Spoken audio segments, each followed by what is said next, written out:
Non, parce que regarde. Moi, je vais prendre un exemple, même en médecine. Et je disais même ça hier à une formation à The Factory. C'était le fait qu'en médecine, il n'y a aucune question qu'on pose au hasard. Toutes les questions ont un objectif dans la consultation. Quand moi je reçois un patient et je lui demande « Quelle est votre profession ?» Ce n'est pas que je suis fou. Je sais pourquoi je lui demande sa profession. Je sais pourquoi je lui demande son quartier. Parce que si un patient me dit, je dis profession, il dit cadre à Camtel. Je dis quartier, il dit Bonanjo. Je sais comment la consultation va se dérouler. Je sais qu'à la fin, dans l'ordonnance, je lui prescris des spécialités qui coûtent cher. Parce que si tu lui prescris des médicaments, il va à la pharmacie. On lui dit que l'ordonnance coûte 1700. Il aura l'impression que ça ne va pas guérir. Parce que c'est la psychologie du patient qui est à un niveau social élevé. Il se dit que le bon traitement coûte cher. Alors que si je dis profession, il dit je me bats. Je dis quartier, Mabanda. Je sais que dans les traitements, c'est les génériques, il faut que ça coûte maximum 600. Si ça dépasse 1000 francs, il ne peut pas acheter. Il n'a pas l'argent.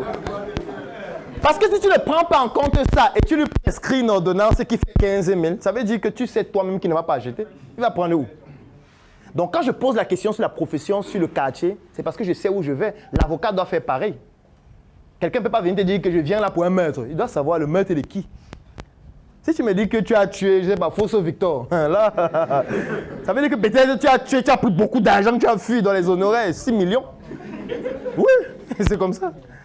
Donc on ne peut pas le découvrir après. Moi, je ne pense pas que ça puisse arriver. Sauf si la personne n'est vraiment pas professionnelle. Dans sa tête qu'un médicament qui coûte cher, c'est 6 000 médicaments.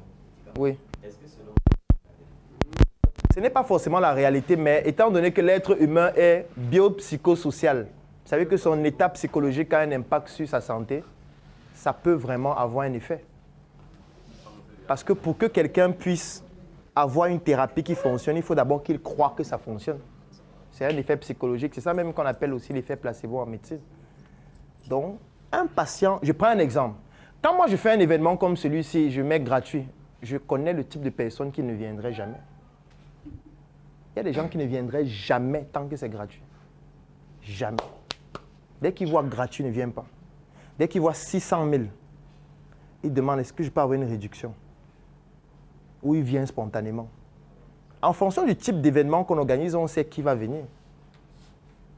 Et du coup, on adapte ce qu'on va dire par rapport à ceux qui vont venir. Tu vois?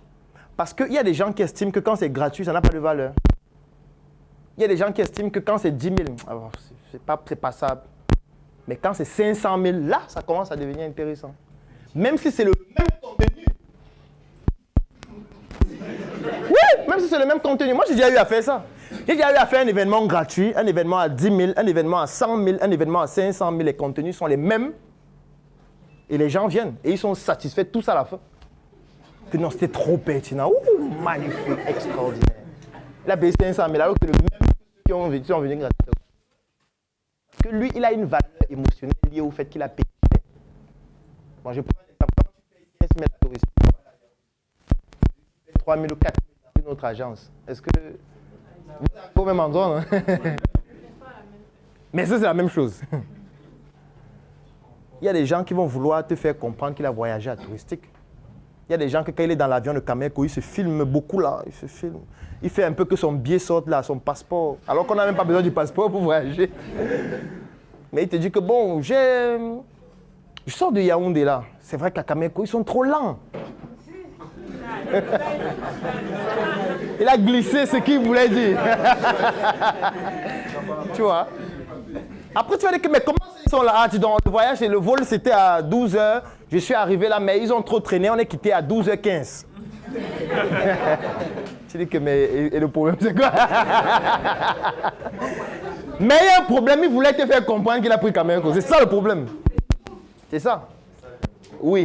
Concernant les prix là, il y a par exemple les gens qui vendent les remèdes dans en haut. Là. Oui. Dans le début, ils disent que le remède coûte peut-être 5 000 francs.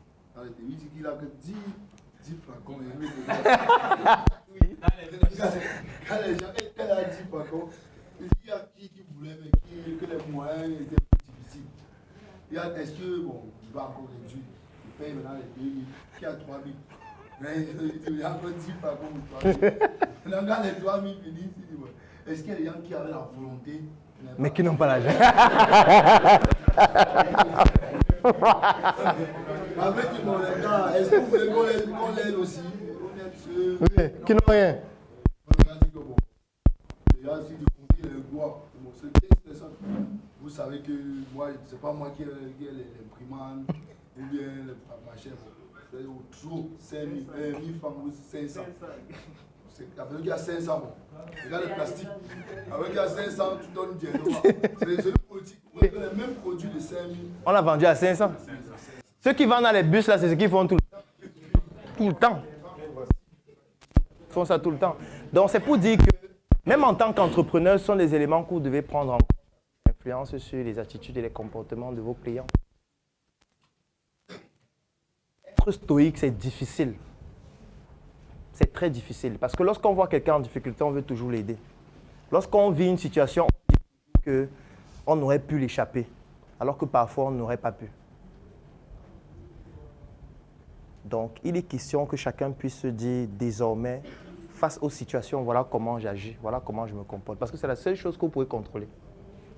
Vous ne pouvez pas contrôler le comportement de quelqu'un, mais vous pouvez contrôler le vôtre. Quelqu'un peut vous insulter et vous choisissez de ne pas répondre. Ou vous choisissez d'insulter aussi. C'est un choix que vous pouvez prendre. La mission est simple.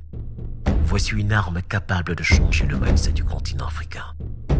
Détruire l'obésité de l'inconsistance intellectuelle dans laquelle se cache le coffret VIP. Il possède une arme contenant 200 heures de formation et 8 ans d'expérience entrepreneuriale. Recevez le pouvoir de devenir une meilleure version de vous-même. Armez-vous de cette clé pour une réussite entrepreneuriale.